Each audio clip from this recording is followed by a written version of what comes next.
what is the connection between neck issues and visual snow? And does problems with the neck cause visual snow?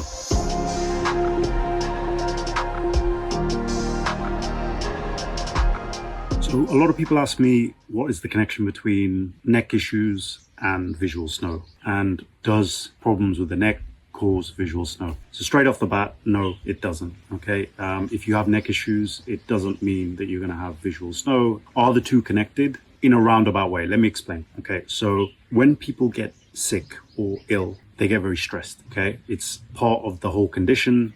You start suffering from occasionally panic attacks. Anxiety is massive. And as I always say, it comes back down to fear. So what happens when you're scared? When you're anxious, your body tends to hunch up. Okay. It's a natural consequence of being scared. Okay. Your neck muscles tighten, your trapezius tightens, back of your neck tightens, your head tightens. And imagine if you're living like that consistently for long periods of time. Okay. A lot of people before they got sick were probably working desk jobs where they were not sitting in a good posture, and they were probably hunched over their keyboard, very, very stressed a lot of the time. And this was all causing a lot of tension in and around this area. So when you get sick and you start to have visual problems, I know the tendency is to think, okay, maybe one of my nerves is damaged, or oh, the optic nerve is damaged, that's what's causing all this interference, or this tinnitus is the reason it's coming from my neck, and all that kind of stuff, right? So the body's more complex than that, okay? Is the neck a problem? Absolutely. It's something you need to work on, as with a lot of things when you get chronically ill. What you'll find is most people with any illness tend to have neck problems, tend to have TMJ, which is locking of the jaw. If you open your mouth and you close it, often a lot of you will have that clicking sound, okay?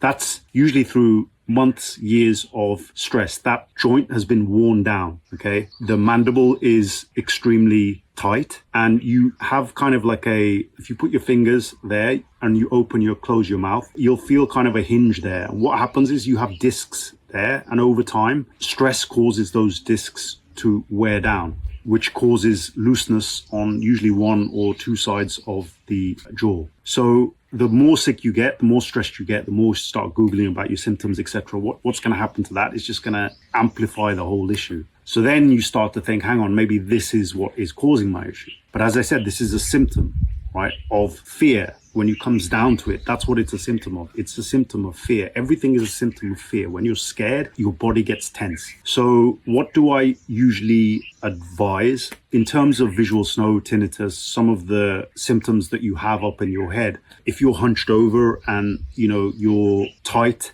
down, remember we're always about grounding. We're trying to move the energy down from up here down to there, right? So if your body is showing some form of scoliosis or your neck's bent, etc., well, it's going to be harder for that energy to move down. So, on the 2 Paths program, I have a very extensive module on this that we discuss, and we really get to the root causes of TMJ, of scoliosis, of back and neck problems. And, we actually go through various exercises and various things to kind of alleviate those symptoms. But in just to kind of help you guys out, a couple of things that I would look at if you're exhibiting those kind of issues, which I'm sure 99% of you are, okay, is the first thing you have to do is, as I said, is follow the stuff within 2 Paths to kind of get your natural level of anxiety to a lower state. Once you got it to that lower state, you will naturally start to feel easier around this area. But there are certain exercises that you can do that can kind of start to loosen those areas up, especially around the trapezius muscles, because these muscles can get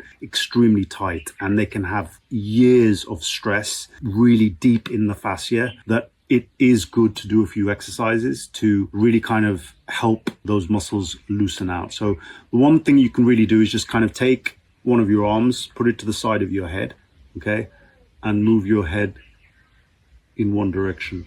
And you'll feel a stretch there, okay? That's perfectly fine. Don't overdo it, but just until you feel it tugging, okay? And just hold that for a count of 10, okay? And then bring your head slowly back up. And the same with the other side.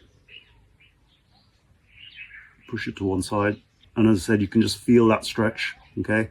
If you feel comfortable with that, what you can do is add to that by turning your head up in the same direction, okay? And then you'll really start to feel a nice stretch there, okay? And you're working you're kind of loosening all of those muscles. Those knots will start to come out over time.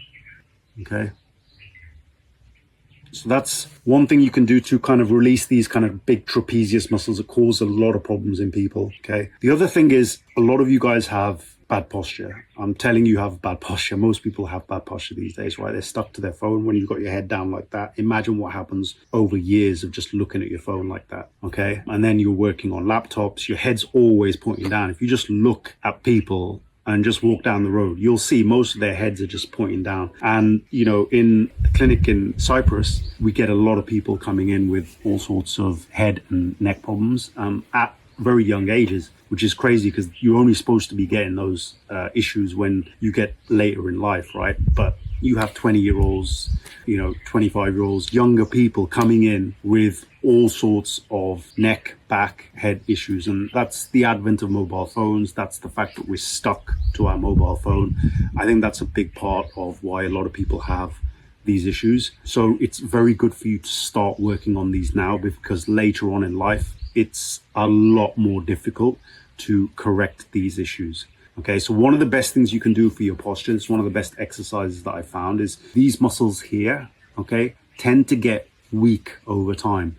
And what happens is your head just drops like that. And what we need to start doing is kind of lengthening and strengthening these muscles so your head is back up in the normal position. Okay, and one of the easiest things you can do for that is chin tucks. Okay, very simple, just do 30 to 40 in the morning, 30 to 40 at night. And all you do, you can actually put yourself up against the back of a wall, okay? And that's the best way to actually do it. And just see the gap between the back of your neck and the wall, okay?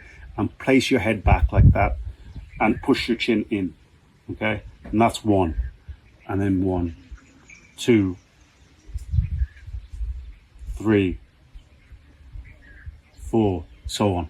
And what happens over time is these muscles that have really become weak will start to strengthen, and your head will start to adopt a more normal position. Okay, there are a lot of other exercises. These are just 2 of the ones that, you know, we recommend. And as I said, don't start thinking that your neck and your back are the root cause of the issue. They're not. Okay, they're a consequence of fear. They're a consequence of, you know, being sick. And the best way to resolve these issues is to work on your base level anxiety. But then again, there are a few exercises that you can do that can really start to loosen these muscles up. And I hope that helps. Cheers, guys. Take care. Bye.